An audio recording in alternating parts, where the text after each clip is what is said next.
Good afternoon all. Chapter number second MCQs हम लोग पढ़ रहे हैं रोज़।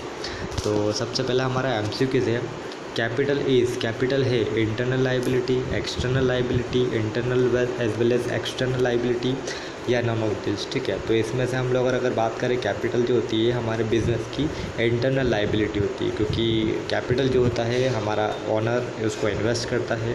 तो ओनर की जो कैपिटल होती है, ओनर का जो पैसा होता है वो इंटरनल लाइबिलिटी होता है। बाकी जितना भी पैसा हम लोग बाहर से उठाते हैं, बाहर से रेस करते हैं, वो हमारी एक्सटर्नल लाइबिलिटी होगी। ठीक है, तो हमारा ऑप्शन नंबर फर्स्ट है इंटरनल लाइबिलिटी। सेकंड है goods taken by the proprietor for personal use. Goods जिसको कि प्रोप्राइटर ने अपने पर्सनल यूज़ के लिए लिया है उसको हम लोग क्या बोलेंगे, सेल, ड्राइंग्स, परचेज या नन ऑफ दिस। ठीक है, तो जब भी हम लोग प्रोप्राइटर का पर्सनल यूज़ की बात करते हैं मतलब हम लोग ड्राइंग की बात करते हैं, तो हमारा ऑप्शन नंबर इसका बी वाला ड्राइंग्स। तीसरा है अमाउंट रिसिव्ड और receivable against sale of goods its, है ना।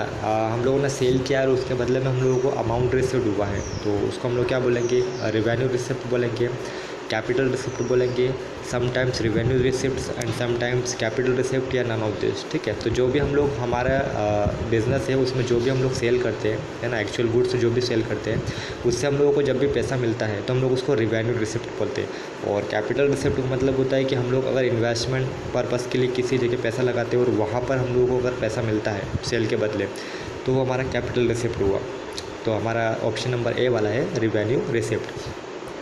फोर्थ है अमाउंट पेड और payable against purchase of good, है ना। परचेस के बदले में जो हम लोग अमाउंट पे करते हैं उसको हम लोग क्या बोलते हैं, revenue expenditure, capital expenditure, both A and B या नन ऑफ दिस। ठीक है, तो इसको भी हम लोग रेवेन्यू एक्सपेंडिचर ही बोलेंगे, क्योंकि सेम है ना, जिस तरीके से सेल में हम लोगों को पैसा मिलता है उसी तरीके से परचेस के बदले में पैसा जाता है। तो रेवेन्यू एक्सपेंडिचर या रेवेन्यू रिसिप्ट। कैपिटल वाला अगर एक्सपेंडिचर या कैपिटल वाला अगर रिसिप्ट की बात करेंगे तो हमारा इन्वेस्टमेंट और उससे रिलेटेड खर्चा हो जाएगा या फिर रिसिप्ट हो जाएगा। गुडविल इज़ एन, है ना, गुडविल है tangible assets, intangible assets, current assets या फिक्टिशियस असेट। ठीक है, तो गुडविल को हम लोग बोलते हैं इंटेंजिबल, जो कि इंटेंजिबल का मतलब क्या होता है, जो देखा ना जा सके, जिसको हम लोग छू ना सके, देख ना सके, तो उसको हम लोग इंटेंजिबल बोलते हैं। तो गुडविल जो होता है हमारा इंटेंजिबल असेट्स होता है। Expenditure of revenue nature that gives benefit for more than one accounting period categories, है ना।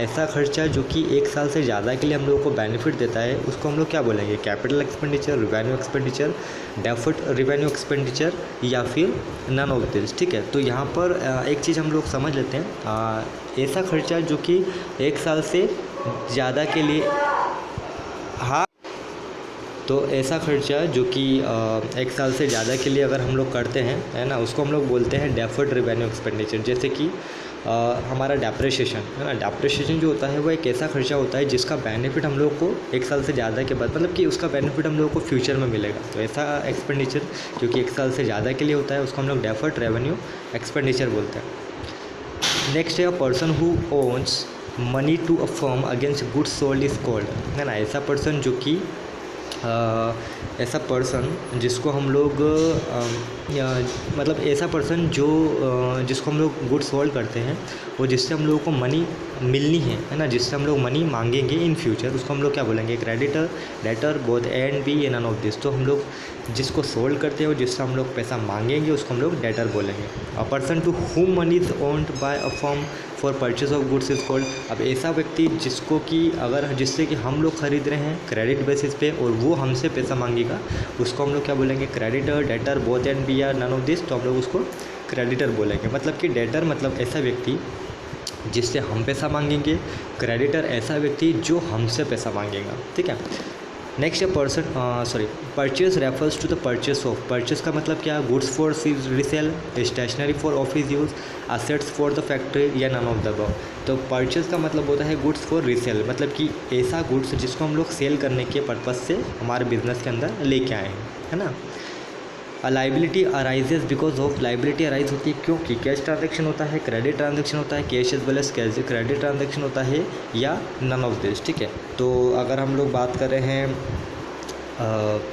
लाइबिलिटी की, तो क्रेडिट ट्रांजैक्शन से हमारा लाइबिलिटी अराइज होता है, क्योंकि क्रेडिट मतलब उधार खरीदेंगे या उधार बेचेंगे तो उससे जो भी लाइबिलिटी क्रिएट होगी, ठीक है, उसको हम लोग लाइबिलिटी बोलेंगे।